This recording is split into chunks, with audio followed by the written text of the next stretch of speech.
It's been nearly 60 years since the news footage we're about to show you was seen by local TV viewers. It's one of hundreds of vintage newsreels which are being digitized by a pair of city filmmakers in partnership with the Thunder Bay Museum. Tonight, Jonathan Wilson has part 2 of our series about the project called Real Memories of the Lakehead. We have a bank of images that is unrivaled across the country. Project leaders Ron Harpel and Kelly Saxberg say this reel is a collection of the top news stories of 1961 from the former cities of Port Arthur and Fort William. And it has absolutely everything that you would expect from a newscast. So there's the hard news, the sort of soft news. Every time a prime minister or any dignitary came to town, the cameras were out. Every time there was a major accident or development in town, a major sporting event, any kind of social event, and we have all of it, and it's pristine.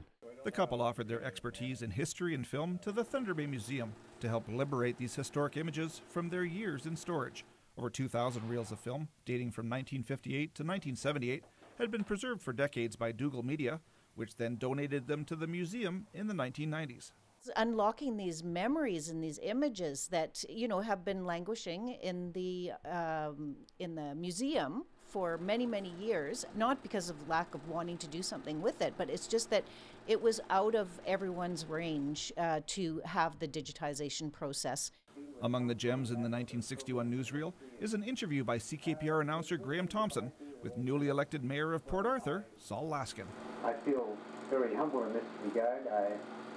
I was optimistic. Harpel says it will take years to document all the footage and create digital videos for the museum.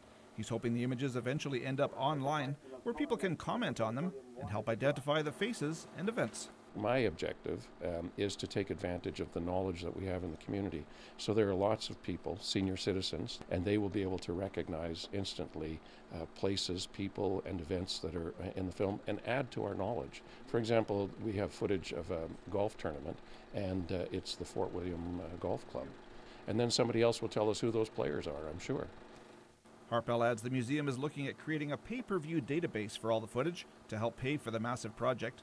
And there's a fundraising event planned for April 3rd, where footage from Thunder Bay's 1970 amalgamation will be shown for the first time. If you can, you should support the preservation of these things, because they're not going to be here for your grandchildren if you don't do it. And that would be my message to people, is get behind the museum, get behind a project like this, and let's make sure that Thunder Bay between 1958 and 78 is not forgotten. Jonathan Wilson, TBT News.